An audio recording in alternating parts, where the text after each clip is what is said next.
Hi, I'm Helen. And I'm Sarah.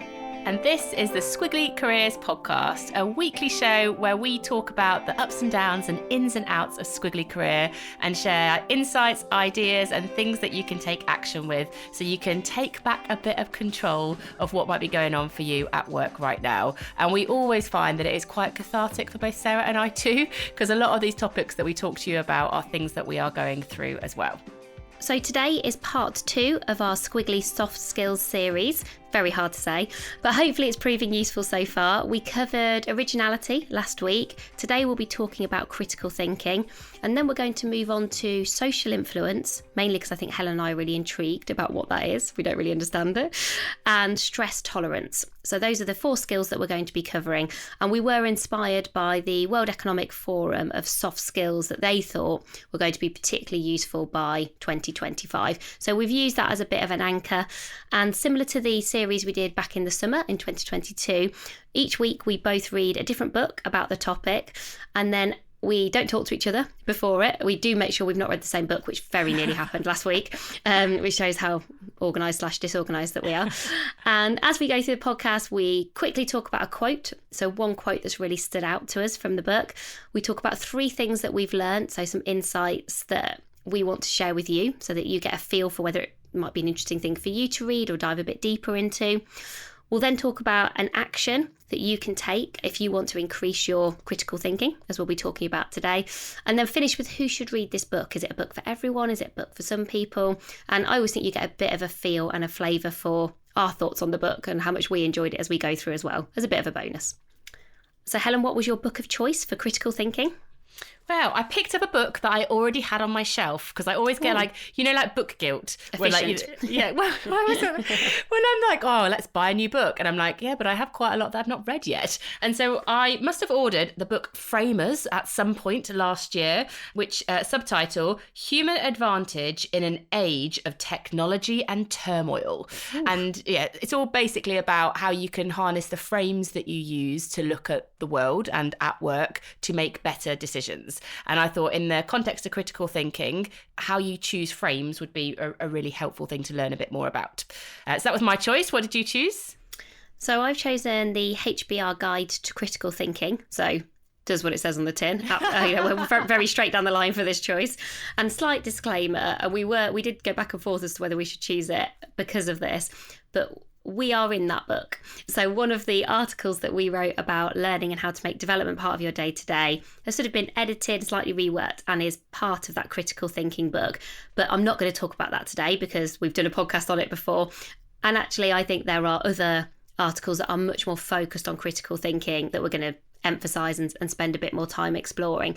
And the other thing, which I also hope is not annoying, is the book isn't out until I think it's mid-February, but you can pre-order it now, so the links will all be in the show notes for the podcast, and hopefully it's not too long to wait. And we felt like it was such a specific read for the skill, it felt like a shame, and we were not to include it, and we were obviously lucky that we could read it a little bit early. So I feel like we've had a little bit of a sneak preview, one of the advantages of the Squiggly Careers podcast.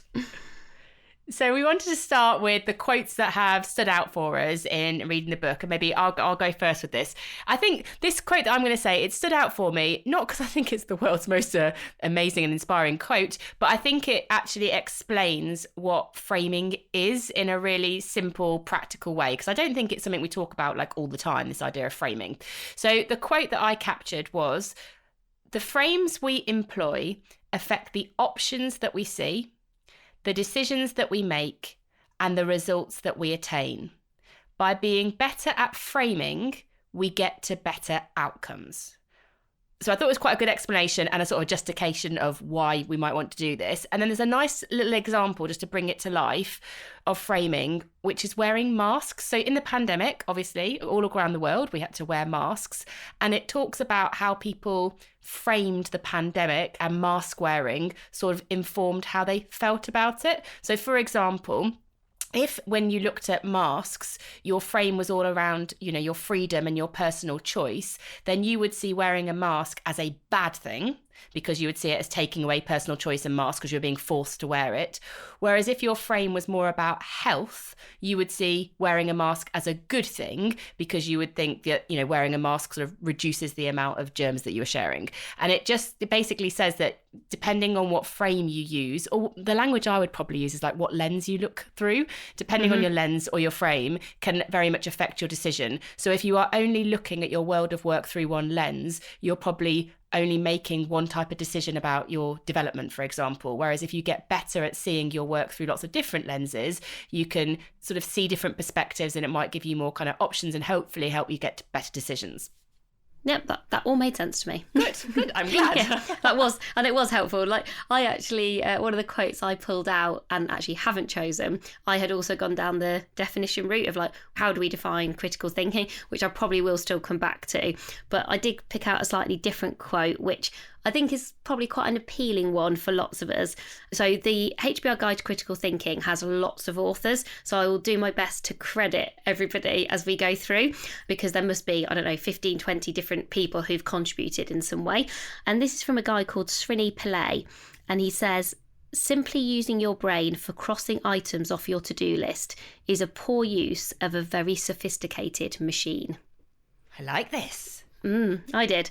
It just really stood out to me as like one of the things that, as I was going through with critical thinking, is it's definitely not, I don't think it's an easy skill. And actually I went back and reread a couple of the chapters. Each chapter is sort of an article in its own right. You could actually, it's very pick upable and put downable, as in you could just read about integrative thinking, which I'm going to talk about later, and then you could come back to it. But it's not so simplistic that you just sort of think straight away, oh, I know exactly what to do with that. Like, I think you have to spend some time with it. You have to keep coming back to it. And almost like part of the argument, I think, for critical thinking is going, we've got the brains to do this. We've all got the brains to do this. And we've got to almost choose to use them in this way and not let split attention and distraction and multitasking and pace, which we've all got very used to and or addicted to, get in the way of critical thinking, because those things are all very detrimental. If you want to be better at critical thinking, essentially you've got to make some choices as well, I think, about like how quickly you do things and how present you want to be and how mindful you are. That's very aligned with like the premise of framers as well, because that idea that it's human advantage, it says that like there's lots of stuff that technology can do, but if you can develop this skill of critical thinking, it's a very unique human skill that can give you advantage if you have it. Yeah, I thought I got to the same conclusion actually reading it as well. So do you want to go first? What were your 3 insights? What can we learn? How can we be better framers? Well, I don't know how useful my insights would be. I was going through all my notes and it was just like a collection of stuff I captured, and I was like, is this useful for people? I don't know, but this is what I wrote down. So my 3 things. The first thing I captured, I feel like you've really framed that, by the way. Just talking about framing, I'm like, she's framed us to go, I'm not sure this is that useful. So are you priming us there to be like, oh no, it is actually really useful? I mean, you're totally using overthinking one of the techniques in the book. No, I literally just went through my notes and was like, this is a random collection of stuff that I decided to write down. But here's my random collection of stuff. So the first one, I wrote down something about learning by doing versus learning by explaining.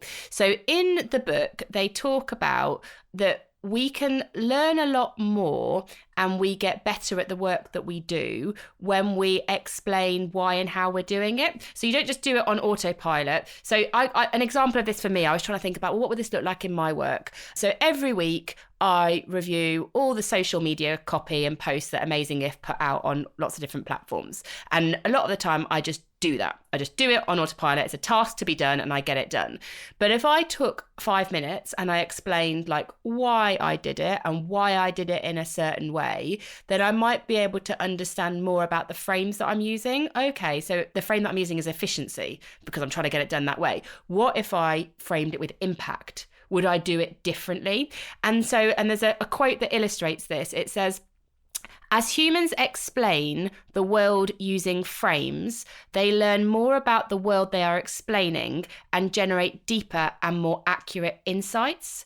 So it's sort of, when you explain why you're working in that way, you can unlock some of the frames you're using, if that makes sense, which can then help you to think, well, if I took on a different frame, would I do this in a different way? And I just thought it's not a nice, neat learning, but it did make me stop and think. Yeah, and I think that also might be useful to explain to other people why you're approaching something in a certain way. You know, often if some people are on, if you're just on the receiving end of something, so let's say you were doing a bit of work and then I just sort of see it happen, but I'm not a part of the process. If you explain to me, well, the frame, I appreciate the frame I'm using at the moment is efficiency, and then actually you and I have a conversation about, well, what would happen if you used a different frame, or is that the right frame? And then what we might decide is, yeah, that's absolutely the right frame, but then I've got a better understanding as well. And, so also, that idea of you're including people in your approach rather than like keeping knowledge to yourself. And I think I've spotted a few examples recently where I'm like, I'm going to have to take the time to explain how I would do this. And it's definitely time consuming and often easier to not do that. But I think you probably learn more and then other people learn more if you get good at explaining like the why and the how. Yeah. And I guess the shortcut is like name the frame, like explain it so that you can name the frame. And that makes it easier to maybe try a different one on. So yeah, so it turns out maybe that was useful. That was a useful thing that I wrote down. The second thing I wrote down, I just captured because I loved the term and I sent it to you on WhatsApp. I just captured this one bit from the book and I loved it. Was the term cognitive foraging. And I just like this idea. So basically, I think this is just a different word for curiosity. This idea of cognitive foraging means, learning from different people in different places. So you're acquiring lots of new knowledge. And again, the quote that I captured about this cognitive foraging term, which aka curiosity, is by constantly looking, we are better at seeing. And I just thought that was just a really nice, like there was a thing that I was going to save and come back to quite a lot. That idea of constantly looking makes you better at seeing just resonated with me quite a lot. Yeah, that's nice. I can imagine that would go down differently in different organisations. I've worked in some organisations where I think cognitive foraging would not go down well. People who are very straightforward and like to be simplistic. And then I've worked in other organisations who I think would absolutely love that. Maybe very creative organisations who are like, yes, I'd love to do some cognitive foraging. I suspect that's quite a divisive term. But your point in terms of like why would you be doing that and how that's then helpful in terms of critical thinking, because curiosity definitely came up in the HBR Guide to Critical Thinking as well, more than I had expected and imagined. And I was even saying to a group today that I was doing a workshop for, actually, sometimes I don't think I would have necessarily made the connection between curiosity and critical thinking, but I definitely do now. So that's interesting how we both, reading very, very different things, got to that same connection. And my last one is about constraints, which we've talked about before, the power of constraints in kind of, you often think that constraints are quite limiting, but in terms of sort of challenging your thinking, constraints can be really helpful. They come up a lot when you're looking at kind of innovation. But I think it was the example that I loved when they were talking about constraints. Do you know the book Green Eggs and Ham? Yes, I have to read that quite frequently to my 5-year-old. And do you know what? I've come round to it. Initially, I was not a fan. This is a third book review that no one was expecting. Yeah, it really is. And I was like, I am not up for this book. I'm really not enjoying it. But Max was quite enjoying it, my little boy. And I was like, and he asked for it a few times. And I'm so keen for him to like reading because I like reading, basically. I was like, okay, yeah, we'll do that one again. And now I've just sort of found my rhythm with it because it is a very rhythmic book. So yeah, I do know that book. Okay, so I'm going to connect the dots for you between constraints and this book, Green Eggs and Ham. So Zeus, because it's written by Dr. Zeus, I don't know what his first name is, it's just Dr. Zeus in the Green Eggs and Ham book, but anyway, Zeus, his publisher bet him that he couldn't write a book with just 50 different words of one syllable each. So he gave him this constraint of basically 50 words, one syllable, and said, you bet you can't do it. And he took that constraint and wrote the book Green Eggs and Ham, which is full of these words. Sam, I am. This will all resonate with anyone who's read that book. And he created one of the best-selling children's book of all time.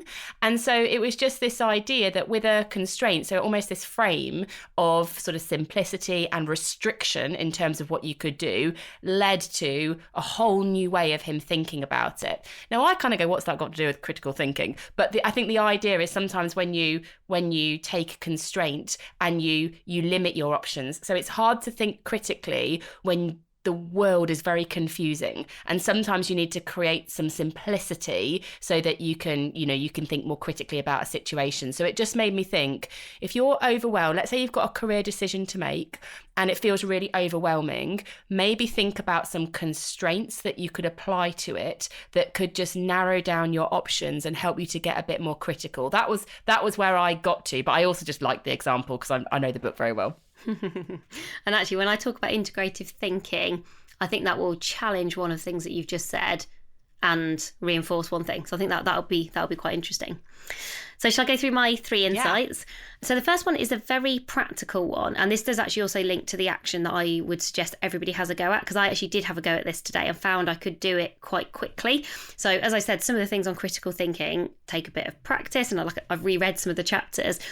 But one of the ideas for action, which is from David Markovits, is this idea of problem statements. If you want to get better at critical thinking, practice writing problem statements, and particularly practice writing problem statements, almost to use your language, with different frames of reference. So I didn't know we were going to connect those dots, but actually that's exactly what he's suggesting you do. So for example, let's imagine you're really busy, and you're going to write some problem statements about you feel like you're too busy, you're too overwhelmed. So you could write a problem statement that sounded like, I've got too much work and not enough time. And that's a very individual frame. It's like, I have got too much work and I have not got enough time. Okay, so that's a problem statement. You could write the problem statement more from a sort of cultural perspective, which might sound more like, how do we get better at improving our prioritising process? So that's less about me, that's more about us, that's more about ways of working, that's more of a kind of cultural lens on that problem. Or it could be more about, maybe you're kind of zooming out, I guess, even further, or an organisation problem statement, which is, how can we understand what is the work that we do that has the most positive impact? So none of those problem statements are wrong, but you would solve each of those problem statements with very different solutions. So that's the point. So by actually doing multiple problem statements and then almost thinking either for yourself or in a team or in a group, which one of those problem statements, like specifically choosing, are we starting with, then you make sure that you're sort of solving for the right thing, because otherwise you get to that thing of, well, we've sort of solved the problem, but have we solved the right problem? So actually you might then say, this does feel like a really individual problem because actually maybe no one else in the team feels the same. Or actually maybe this organisation is very good at prioritising, or maybe we're really clear what has the most positive impact, but for some reason I'm struggling a little bit with how much work I've got to do and not enough time. So that is the right problem statement to start with. And one of the things that they kind of talk about is just so often that part gets missed or it's done too quickly. And it's almost the same as when, like, you and I used to work in marketing. If you don't write a good brief, you don't get to good work. I feel like if you want to do really good quality critical thinking, you need a very good problem statement, and you need to make sure that you've not done that too quickly, but also you've not only looked at it through one frame. So I read that chapter, that kind of article about problem statements and doing them from different perspectives, and could then have a go at that kind of quite quickly. And I just thought, I can imagine that will be useful in lots of different situations. And it reminds me of, like, when I've done jobs before and I've not really known what I'm doing, and I couldn't really rely on my insight and experience to add value. So I'll be really specific about this. When I joined Microsoft and I had no idea what my job was, I couldn't really give anyone any answers. So what I started to get good at was asking questions, because that was like a way that I could add value to a room. And I would often ask people, what is the problem we're trying to solve? Because I would find very much in sort of the large corporate organisations that I worked in, that sometimes you have so many meetings and so much discussion that sometimes people don't know what they're talking about anymore, like in the nicest possible sense. And so like why are we here? So just taking a bit of time out to ask that, what is the problem we're trying to solve, is really interesting. And what's even better is when you don't do it in like group discussions. So when you get people to write it down, like, what is the problem we're trying to solve, and then you look at their answers, you realise that everyone thinks they're trying to solve a different problem. And it's quite good, I think, midway through projects and stuff to do something like that, and then almost like to hold the problems up and be like, okay, there's a bit of variation here, so which is the one we want to move forward with? Oh, I can't remember if it was this article or one of the others, but they gave that as an example, as an exercise. Yeah, as a if you're working on something with people, make sure that that problem statement doesn't get lost, and almost do that test of get everybody to write it down. And people often have some quite important differences, even if they're sort of along the right lines, that actually can be really helpful. So actually that's another kind of practical action that I think you could take.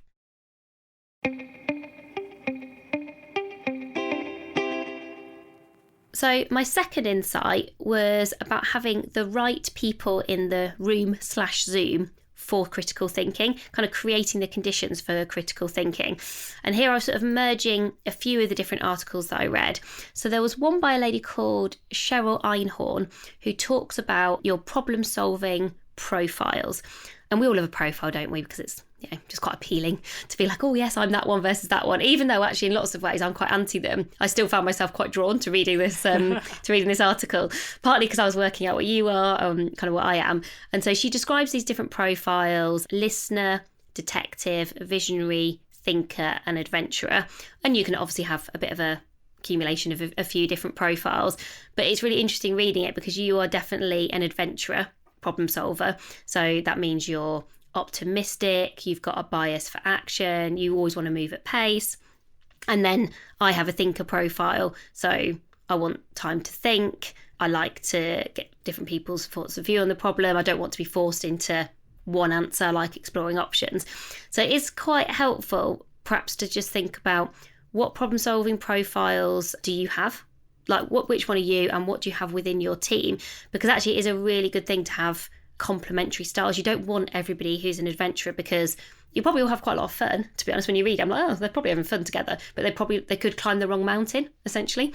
And you don't want just thinkers, because then they'd never climb any mountain, because they'd never make a decision about which was the right mountain to climb. So it actually made me think from a team perspective. I was like, oh, I'd be really interested for us all to dive a bit deeper into that, because I've not come across those before, and just think about what are our problem solving profiles. But more generally, there's lots of examples in the different articles about how actually one of the things that you can do if you want to be a better critical thinker is consider who are you inviting into your conversations.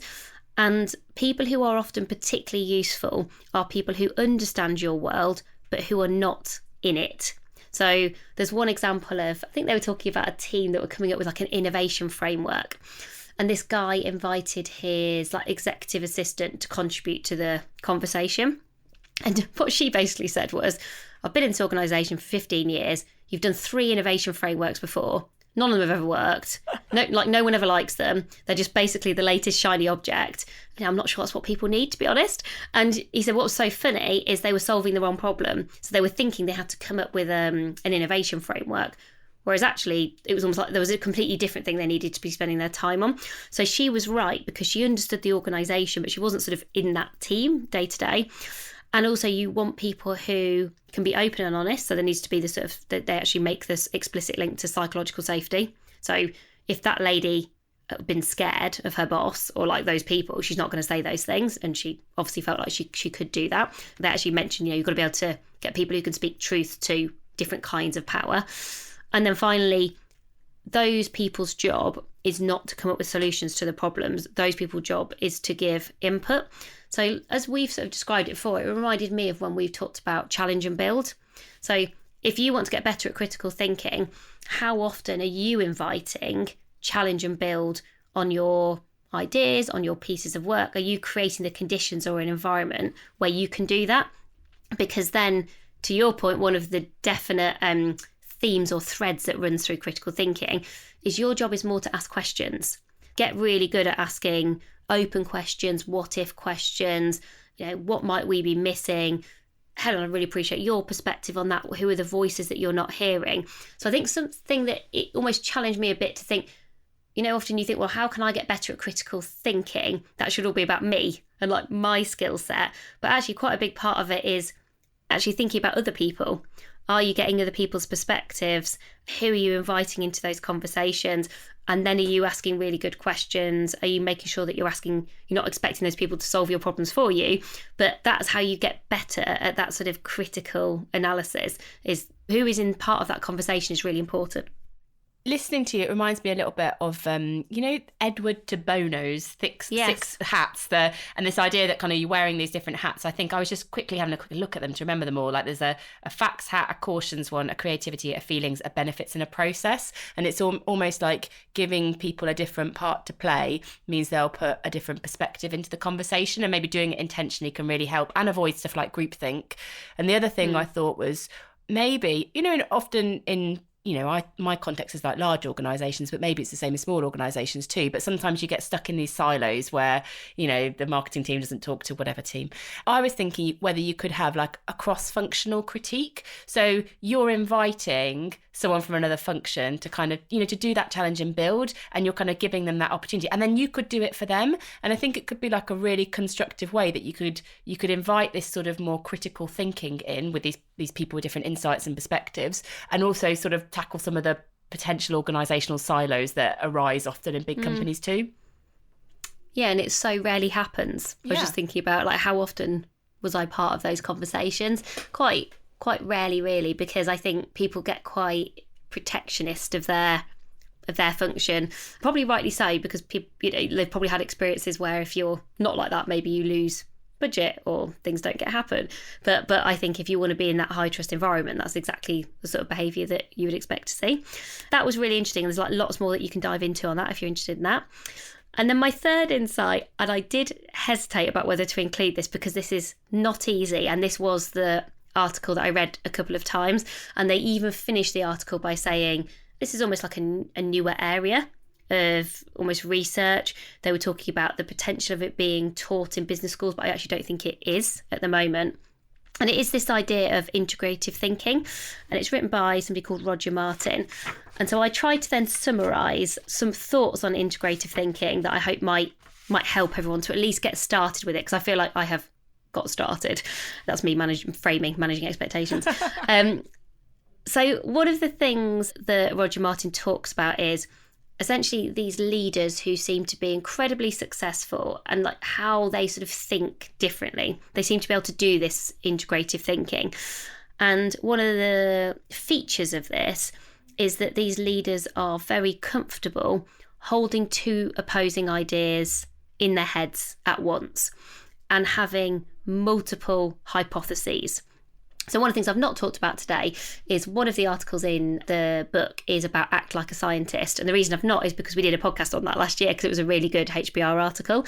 And if you follow the sort of scientific process in a sort of very purist way, you would have one hypothesis that, you need to go away and test that hypothesis. You need to make sure you measure it, etc. Whereas actually what he's saying here is people who are really good at having these opposing ideas and these multiple hypotheses, they're very, very open. And they start from an approach of, rather than the same again, they are motivated by shaping the world to make it better. So rather sort of more of the same, they're sort of very motivated by difference, or how could we do, they're sort of not constrained, I guess, by what has gone before. So that's sort of almost like, that's sort of starting to describe maybe what it would feel like or look like. They are very good at questioning maybe obvious connections. So, in organisations, people say, oh, but if we ever do this activity, then this thing happens. So, almost like an if then. Oh, well, if we put our prices up, then this thing always happens. And what these people are not afraid to do is to ask what if questions. Okay, well, what if we tripled those prices? Or what if we stopped selling these things for a while? They'll almost ask potentially unreasonable questions or unrealistic questions, because they're stress testing some of the assumptions that exist in an organisation. They sort of don't, they're very, very questioning, I would say, kind of reading it. They're sort of, and I think at times that must feel quite confronting and challenging, because these are the people certainly that he's taught to, and it's hundreds, but are often in very, very senior positions. So these are people who are like, they're digging in, they probably don't let stuff go. I was actually thinking of I was trying to think as I was reading through it, thinking of one particular leader I worked for where I was like, oh, they were quite like this and they were brilliant. But at times I'm not always sure it felt brilliant. But maybe if I had understood some of this a bit better, it actually might have helped me in terms of like what they were trying to do. And what's interesting about these people is they so this is counter to what you were talking about earlier, maybe in terms of simplicity, is they're so good at kind of critical thinking, is they can see all these hypotheses, they can hold the whole problem and picture in their heads at once, and they enjoy and sort of embrace the messiness, the complexity, and they don't feel constrained by, I must choose an option. Oh, we need to choose option A, B or C. They'll be like, oh, well, there might be a D. They'll come up with a Z. They'll be like, well, maybe it's something completely different. And they sort of have a confidence in, actually, yes, this feels complicated and messy and there's loads of options and I don't need to simplify. You know, we all sort of search for simplicity. I got a sense that these people potentially do the opposite, because these are not small problems. This is not the time for small problems. These are maybe big things that you're trying to solve. And so oversimplifying something that's really complex wouldn't be the right thing to do. Feeling like we should do what we've always done is not how you sort of unlock new ideas and new opportunities. So I found it's less specific in terms of going, what am I now going to go away and do? I was still sort of trying to get to some of those conclusions. Certainly asking what if questions. I think we can all do that. Like, what if that? Not being afraid to dive a bit deeper and to question assumptions, I think is definitely something we could all try. And not being afraid of the messiness and complexity. I thought that was quite a good reminder that sometimes things are messy and complex, and like that is okay. And he describes them as they're sort of like architects, in that they don't just sort of see one room, like, oh, I'm just going to design a really nice bathroom and then I'm going to worry about a really nice kitchen or whatever. He's like, they've sort of created a mental image, a mental model of it all, and they just sort of hold it all at the same time. And actually I was like, that bit quite appeals to me, because some of that I think is more naturally the way that I would work, and I definitely don't oversimplify. That's not my problem. I am quite happy with sometimes living with like different options and messiness, and just sort of and feeling that confidence and that reassurance of like, I feel okay, I feel like we'll find our way. So some of it, actually reading, I found reassuring, because some of the behaviours, maybe not all of them, I could recognise in myself. How you go away and then get lots better at it. It's probably the one article I read in the book, as I said, there's sort of a series, a collection of articles, where I thought, oh, I think I'm going to go away and read this book. So the guy has actually written a book on, I think it was called something like Thinking Differently. And I thought, this is interesting. I want to dive a bit deeper. I am glad that you got to that conclusion, because actually in listening to you, I saw a lot of you in that, because I do think, like, sometimes when Sarah and I are talking, I'll be like, okay, where is our business going? What do we want to be by 2025? And Sarah will often try and hold the space a bit more and say, well, we could be lots of different things. Why do we need to decide now? And I have sort of two insights in listening to you. One, it is really valuable, like if you are an integrative thinker, as I've put that hat on you now, if you are that, it's really useful to spend time with people like Sarah, because sometimes when I feel like I'm closing down an option too quickly or trying to oversimplify something, just spending time with someone like Sarah can help you to stay a bit more open for longer. So I think maybe spot the people that might have some of the characteristics Sarah has talked about and think about how you could spend time with them. But then I also think for integrative thinkers, there is a bit of self-awareness that you need, which is that not everybody thinks like you, and that actually it can be a little bit uncomfortable for other people to sit with that ambiguity. Like, people do like clarity. So I think there is a point at which you have to, recognize that this is an individual skill that you've got that definitely has value, but that sometimes you might need to create those constraints for other people so that they can work in a way that also works for them. Well, it probably means if you're good at it, you've got those critical thinking skills, or maybe you can get even better at those critical thinking skills. I think it's also about recognizing where to apply those skills, like the application of those things. Because I can see in myself sometimes where I might get it wrong is, like, not all problems are born equal. Some problems do need to be simplified, you do need options, and you do need to make a decision. And you don't need to do all of those things that I've just described. And then there are other times where actually that's incredibly useful. So that there is something, and actually this isn't talked about, maybe we're building on it, who knows. I do think there's kind of the adaptability that goes alongside it, because whether you're in a small organisation like we're in now or in massive ones like we've been in before, you're doing very different things day to day. So I can't believe that approach is sort of useful all day, every day. And I think your point is a really good one as well about, like even I described, I think I worked for someone who was even better at it than me and probably learned a bit from that person. If I had understood it a bit better, I think I would have benefited from it more. Like you said, I think I would have embraced this person. I would say was even happier with the kind of messiness, complexity than I was. And so if I had sort of known that's what we were sort of doing, it was almost like this thing is important enough that it's okay for that. I think then it would have helped me to almost like manage it a bit better and sort of almost like go with the flow a bit. I think you've got to go with the flow when you're going through that process I described.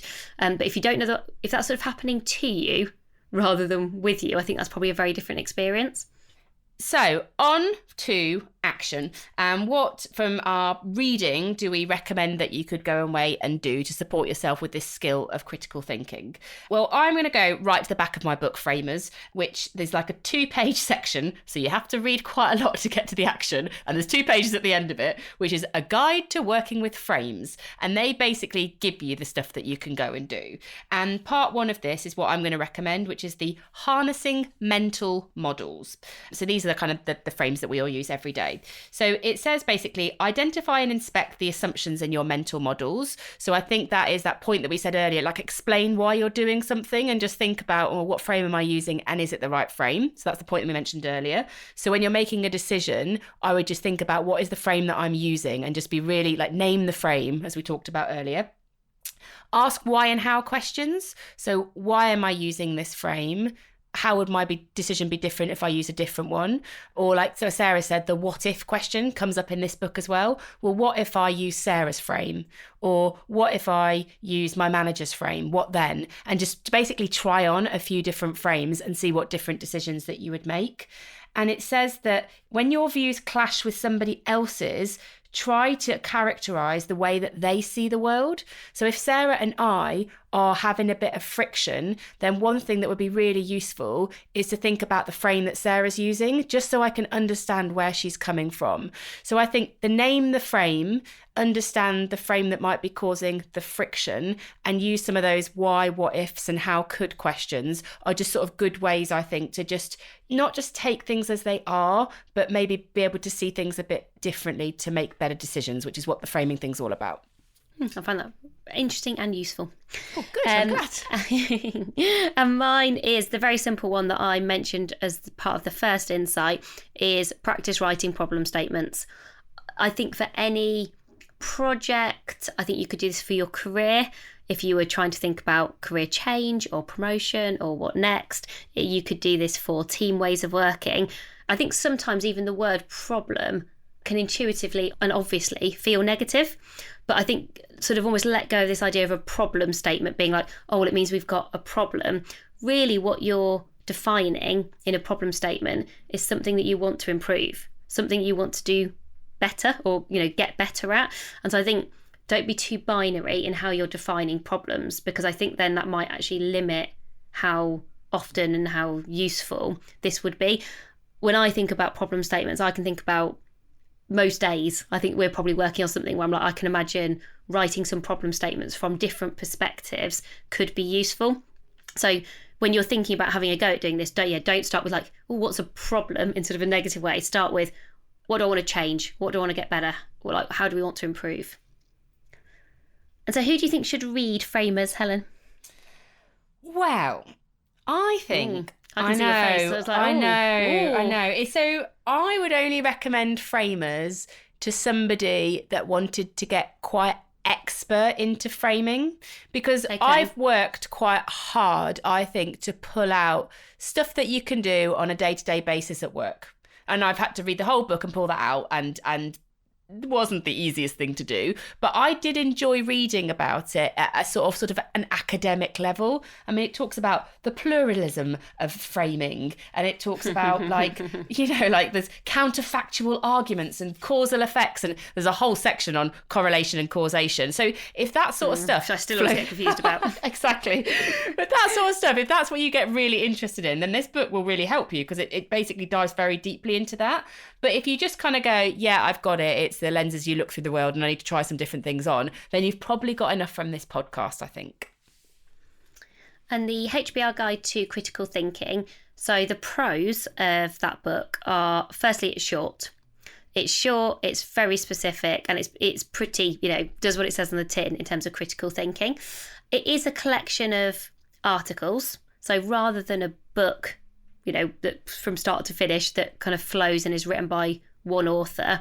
And so I think that has pros and cons. I think what I liked about the critical thinking one is then it's lots of different people approaching critical thinking with their area of expertise. So for example, our contribution to that is about, making learning part of your day-to-day and how you can be more curious, which will help your critical thinking. We're contributing the bit that we're really good at. And then, Roger Martin is then talking about integrative thinking. That's the bit he's really good at. So I think I really enjoyed the variety of perspectives and people, sharing different points of view on critical thinking. The bit that perhaps is missing for me, and this is true, I think, of all the HBR guides too, because this is not really what they're designed to do. There is nothing at the end where they then say, right, so we have distilled all of this together and really thought about the actions that you could take at work. You have to do that work for yourself. And in some of the articles, that's easier to do than others. So if you were thinking, I want a list of 10 things, 10 ideas for action that's going to help me with my critical thinking, I think you would get there. And actually, it wouldn't take you long to read the different articles. And I say it's very easy to pick up and put down. But there are some where I just read and I kind of came away going, oh, well, that's interesting. But there's not necessarily the so what. And then I think there's some that you read where you're like, oh, that's really interesting. I'm going to read it again, which I did.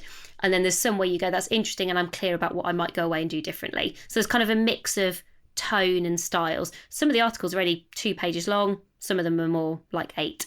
I think for anyone who wants to be more strategic, I hear that a lot from people, like, how do I be more strategic? I think it'd be a really good book, because sometimes strategic feels quite vague, and I think one way to be more strategic is to get better at critical thinking. Anyone who wants to, as I said, around problems, if your job is about change, I think it would be really useful. I don't think you have to be a leader or manager to read the book, but quite a bit of the emphasis in some of the articles is more on people in those kinds of roles, but I don't think it matters too much what role you're in. But I really recommend it, and I've read quite a lot of the HBR guides too. I'm looking on my shelf behind me right now. I think I've got 11 or 12 of them, and I would say it is one of the better ones of that style of book that I've read. I think in terms of, I was thinking I'm going to keep coming back to this. I'm going to dive a bit deeper. I can imagine getting it off the bookshelf, putting it as a permanent place on the bookshelf. That was very good. So given one of the values of our business, Amazing If, is useful, that is often the frame that we use for a lot of the things that we create. And so to make this episode even more useful for you, we have pulled together the insights, the ideas and the actions that we think are useful in the context of critical thinking, and we've put it into our pod sheet.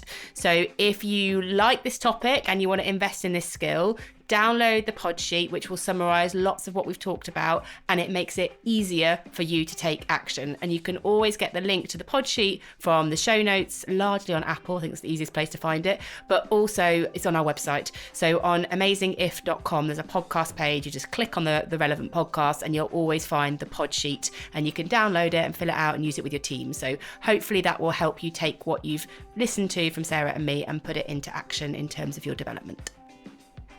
So that's everything for this week. We will be back next week with social influence, which I can't tell you very much about yet because I've not read the book yet. But I'm very much looking forward to talking about it and learning more about it. But thank you all so much for listening. We're always so glad to have you with us, and we'll be back with you again soon. Bye for now. Bye everyone.